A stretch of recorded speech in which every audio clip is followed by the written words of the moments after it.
Alright, I thought you guys might enjoy a little video of driving the Thunderbird. So, I don't know how dark it looks in the video. It looks about the same. So, sun just went down. It's definitely not pitch black outside, but it's dark enough to turn on the lights. Unfortunately, also it doesn't show up super well. They're not very bright to begin with, but especially because it's not completely dark out. And then the tach and the voltage regulator kind of outpower everything. So I think that's part of it. Kind of drowns it out. Especially on camera, it's a little brighter in person, I think. Like that looks completely dark, but in person it's not quite dark. And I don't know if you can pick it up, but it's kind of like a mint green color, which I really like. Very similar to, well, actually probably the same shade. So actually it appears to be like mint green, but the bulb itself, or the colored cap that goes over top of the bulb, is actually like blue, or what do you call that? Like a teal color, maybe. I mean, I'm not a girl, so you know, all I know is blues and greens, but it might be more like a teal kind of. So, but yeah, got the car pretty much gutted. That's what it looks like in the back seat. Original back seats. Front seats have been reupholstered. I got rid of the headrests. I probably put them in at some point, but this car did come with headrests and a center armrest. It is a bench seat. Apologize if the video is a little on the dark side.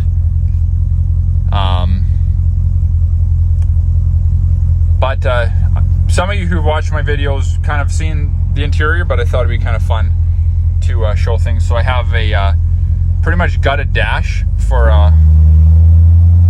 kind of twofold or threefold or fourfold, whatever it is. But a couple of the reasons are easy access. I want to have easy access to the wiring. Plus, kind of want to make it as light as possible. You probably can't see it down there, it's too dark, but I have a aftermarket heating unit from Summit Racing, and then you can perhaps see my switch down there. It's probably too dark to show up in video. I'll have to maybe do this in the light again, but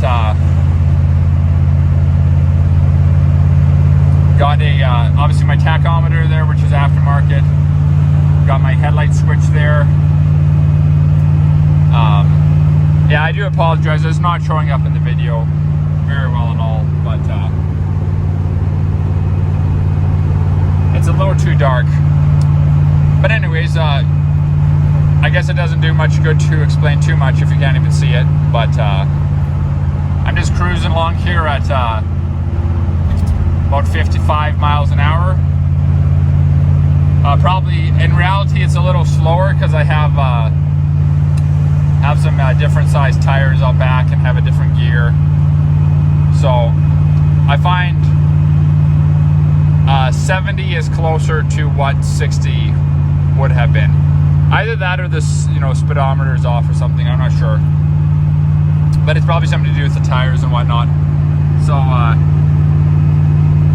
now one thing I'm noticing is the headlights show brighter in the video than they do in person. So I just got my running lights on. Got the has a foot activated high beams for those of you older car guys or Ford guys would know about that. I don't know if you can see that red button there, probably not. But I have a little aftermarket windshield washer unit that I just have hooked up to the push button, so that'll spray the window, and then still have the factory wiper motor and stuff like that, which on this car is hydraulic.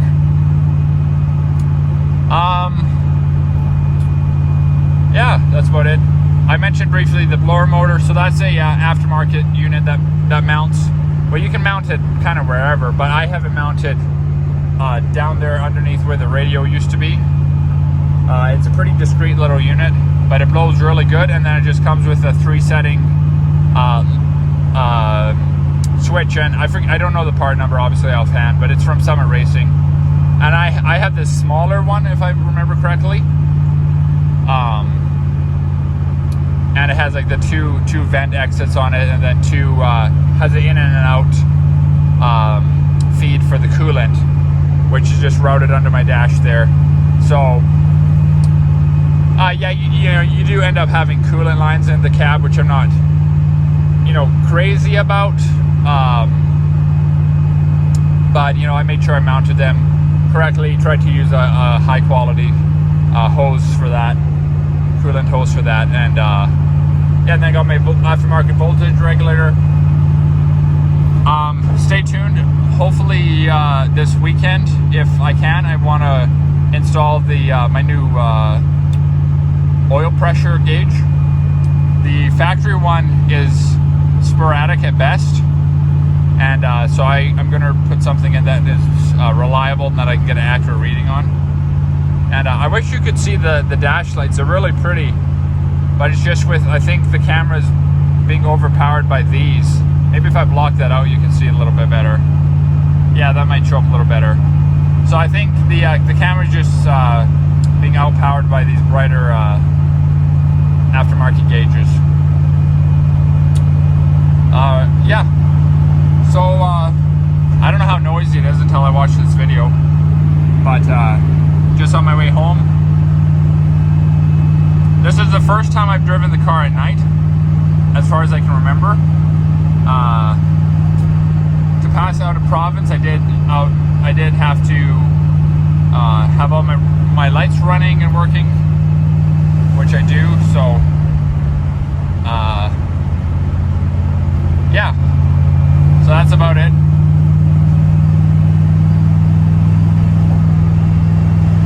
Cruising the 65 now or so, and she hums at about 25,000 RPM, and I'm going to change lanes.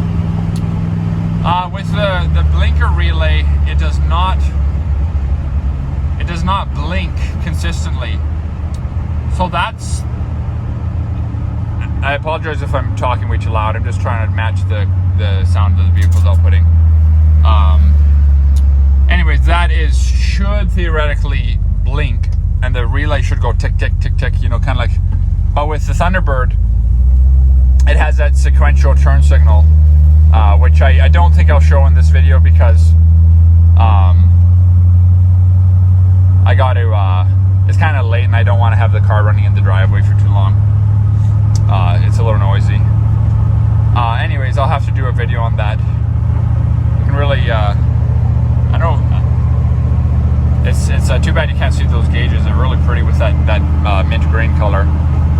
Anyway, so yeah, she hums at about 25, and then the blinker is supposed to blink, but it doesn't tick. However, the relay does still work, and I think the reason for that, part of the reason for that, is because I have an aftermarket electronic box that controls the relay, which is available from a company called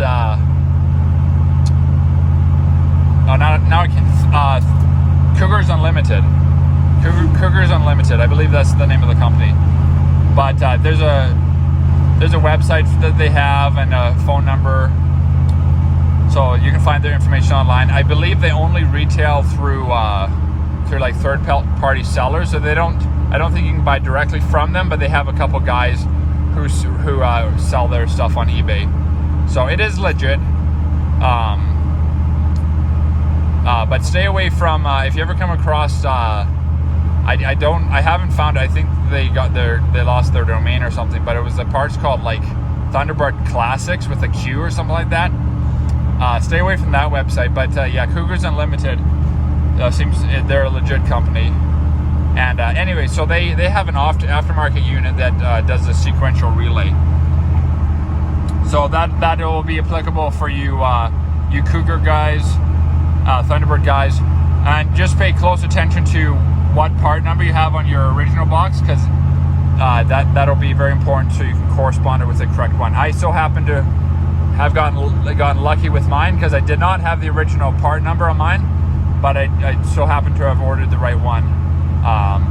Anyway, so all that to say, that electronic box, you end up unplugging a couple different relays. One of which is your hazard relay.